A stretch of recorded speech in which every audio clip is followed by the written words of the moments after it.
नमस्कार साथियों, कैसे हैं आप लोग। उम्मीद है कि मस्त और बेहतर होंगे। तो दोस्तों आइए देखते हैं कि पैरेलल कॉम्बिनेशन में करंट कैसे निकालें, समानांतर क्रम संयोजन हो तो धारा कैसे निकालें, टोटल करंट कैसे निकालें, कुल प्रतिरोध कैसे निकालें। बहुत क्वेश्चन पूछा जा रहा है ग्रुप डी में इस पे, और जिस एग्जाम में फिजिक्स आता है उसमें यहां से क्वेश्चन जरूर होता है। तो कुछ ऐसे सर्किट है जो पूछा ही जाता है, तो उसी में से कुछ सर्किट लेके आए हैं और बिल्कुल 2 मिनट में देखते हैं कि कैसे तोड़ा जाए दम्भ इलेक्ट्रिक सर्किट का। तो देखिए दोस्त, समानांतर क्रम में धारा कैसे निकाले, how to calculate current in a parallel combination. अब पैरेलल कॉम्बिनेशन उसे कहते हैं जहां पर यहां से इस बैटरी से जब धारा निकले तो यहां पर आने के बाद 2 रास्ते हों। तो जब भी धारा जो है 2 रास्तों में बट जाए और वो धारा वापस एक जगह आकर एकत्रित हो जाए, तो उन्हीं दोनों परिपथ को कहते हैं कि भैया ये समानांतर क्रम में जुड़े हैं। तो यहां पर निकालने के लिए बहुत आसान सा ट्रिक है। सारे क्वेश्चन को आप बिना पेन उठाए कर सकते हैं, केवल देख के कर सकते हैं, लेकिन आइए पहले आपको कैलकुलेट करना सिखाते हैं। बिल्कुल, तो आइए दोस्तों, सबसे पहले देखिए, आपसे आर इक्विवेलेंट पूछा है तो कैसे सॉल्व करेंगे। देखिए मैं सॉल्व ग्रीन कलर से कर रहा हूं और जो भी चेंज मैं करूंगा बाद में वो ग्रीन कलर से होगा, यानी क्वेश्चन ब्लू में है। तो आइए देखिए शुरू करते हैं। सबसे पहले पैरेलल कॉम्बिनेशन में अगर आर इक्विवेलेंट निकालना हो तो ऊपर गुणा कर देते हैं, नीचे जोड़ देते हैं, यानी R1 इंटू R2 करेंगे और नीचे R1 प्लस R2 करेंगे दोस्त। तो ऊपर है आपका 6 इंटू 3 और नीचे है 6 प्लस 3। देखिए 6 इंटू 3 और 6 प्लस 3 यानी 18/9 यानी 2 ओम आ जाएगा। तो आपका आर इक्विवेलेंट की वैल्यू कितनी आ जाएगी दोस्त, तो आर इक्विवेलेंट की वैल्यू आपकी 2 ओम आ जाएगी। तो बिल्कुल ये पहली बात समझ में आ गई। जैसे आपको दे, जो भी दे, यहां पर 5 और 4 दे तो 5 4 जा 20 और नीचे 5 प्लस 4 9, 20/9। जो भी देगा 8 और 4 दे तो 8 इंटू 4 ऊपर, 8 चौको 32, नीचे 8 प्लस 4 यानी 32/12। तो ऐसे करेंगे। तो आर इक्विवेलेंट अगर आ गया हो तो करंट निकालने के लिए हम एक लॉ लगाते हैं जिसका नाम है Ohm's law, I equal to V upon R equivalent. तो भैया V की वैल्यू क्वेश्चन में दिया है 12 वोल्ट, 12 ले लेंगे और R इक्विवेलेंट आपका 2 आया है तो 2 6 जा 12 यानी 6 वोल्ट होगा। तो सिंपल सी बात है, जब भी I टोटल आपको निकालना हो तो टोटल रेजिस्टेंस से डिवाइड करेंगे और आपके पास कुल धारा यानी कुल करंट निकल के आ जाएगी 6 वोल्ट।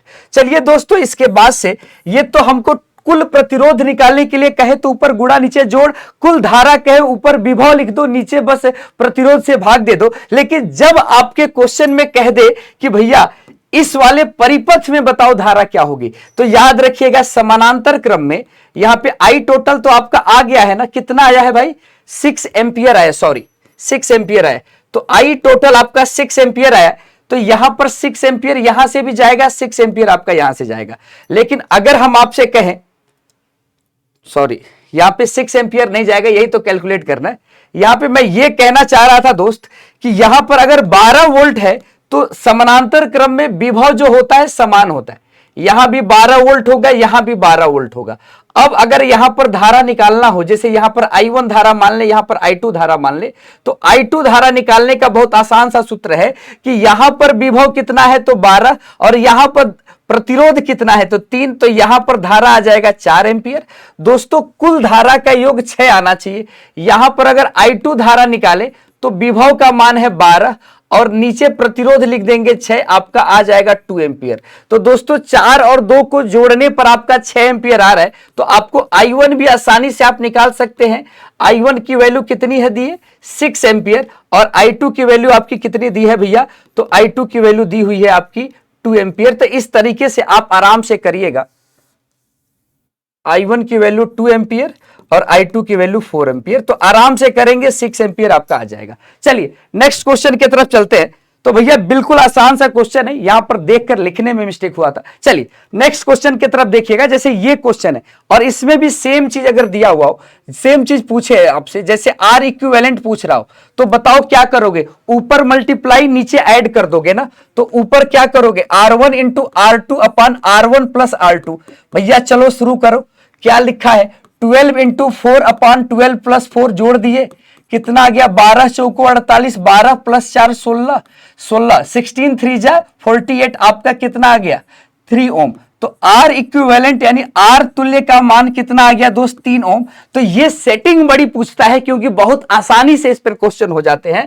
अगर दूसरा आपसे पूछ ले क्वेश्चन में भैया कि धारा I टोटल बताओ यानी I इक्विवेलेंट I नेट बताओ तो कैसे निकालोगे, आप क्या कर लीजिएगा V ले लीजिएगा और नीचे R इक्विवेलेंट ले लीजिएगा। V आपका 24 वोल्ट दिया है, 24 वोल्ट लिखिए, और R इक्विवेलेंट 3 दिया है, तो भैया 3/24 होता है, 8 एम्पियर आपका करंट आ जाएगा। तो आई टोटल देखिए कितना आसानी से आ गया, बिल्कुल बिना पेन उठाए भी आप कर सकते हैं, केवल देख के कर सकते हैं।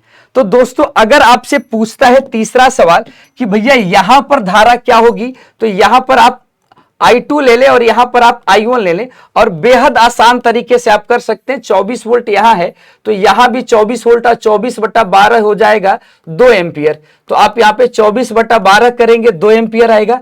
और यहां पर अगर I2 निकालना है दोस्त तो आप क्या कह रहे हैं, यहां भी 24 वोल्ट होगा तो 24/4 कर देंगे, आपका 6 एम्पियर आ जाएगा। दोनों को जोड़ दीजिएगा आपका 8 एम्पियर आ जाएगा। तो ऊपर आपका 2 एम्पियर, नीचे आपका 6 एम्पियर, यानी टोटल करंट आपका कितना आ गया, 8 एम्पियर आ गया दोस्तों। तो बिल्कुल एकदम जबरदस्त तरीके से जब भी कोई समानांतर क्रम में हो, क्योंकि समानांतर क्रम मुश्किल होता है, तो आप बिल्कुल तोड़ के रख दीजिएगा। ऊपर आपको मल्टीप्लाई करना है, नीचे आपको जोड़ देना है। जैसे यही क्वेश्चन दिया है तो बता दीजिए, मैं डायरेक्ट आंसर लिख रहा हूं भैया, कैसे करेंगे, ऊपर जोड़, ऊपर गुणा कर दिए, कितना हो गया 100, नीचे जोड़ दिए 20, 100/20 5 ओम आ जाएगा। वैसे यह एक और रूल पे आता है कि भैया जब प्रतिरोध समान हो तो संख्या से भाग दे दो, 10/2 5 आ जाता है। तो दोनों तरीके से यह क्वेश्चन हो जाता। आई का मान अगर निकालना होता दूसरे क्वेश्चन में तो आप डायरेक्ट फॉर्मूले का इस्तेमाल करके कर सकते हैं। आप जानते हैं आई टोटल कैसे निकलता है, V/R। V कितना दिया है 30, 30/5 कितना होगा भैया, 30/5 6 एम्पियर आएगा। बिल्कुल। अब किसी भी क्वेश्चन में दोस्तों मैं आपको सही बता रहा हूं कि किसी भी क्वेश्चन में मैं सॉल्व नहीं करूंगा, डायरेक्ट आप बताएंगे भैया 30 वोल्ट यहां आया, 30/10 कितना आ गया, 3 एम्पियर आ गया। और यहां भी 30/10 कितना आ गया दोस्तों, 3 एम्पियर आ गया। इसको टोटल जोड़ दीजिए 6 एम्पियर आ गया। तो ऐसे क्वेश्चन को करना है, तोड़ के रख देना है। जब भी समानांतर क्रम का क्वेश्चन आए तो बिल्कुल दोस्तों, अगर कहीं पर फिजिक्स में, केमिस्ट्री में, बायोलॉजी में दिक्कत हो तो नीचे कमेंट सेक्शन में बताएं कि सर इस पर वीडियो बनानी है। और बिल्कुल हम हाजिर है, एमडी क्लासेज की टीम हाजिर है। आपके पास समस्या तो हो, सॉल्व करना हमारा फर्ज है, हमारा अधिकार है। तो दोस्तों इसी के साथ अपना स्नेह, अपना प्यार बनाए रखिए। यह वीडियो कैसा लगा ये जरूर बताइएगा। तो दोस्तों बिल्कुल मुस्कुराते रहिए, गुनगुनाते रहिए, और इतिहास रचना बिल्कुल आपके हाथ में है, और इतिहास रच देना है। थैंक यू सो मच दोस्तों।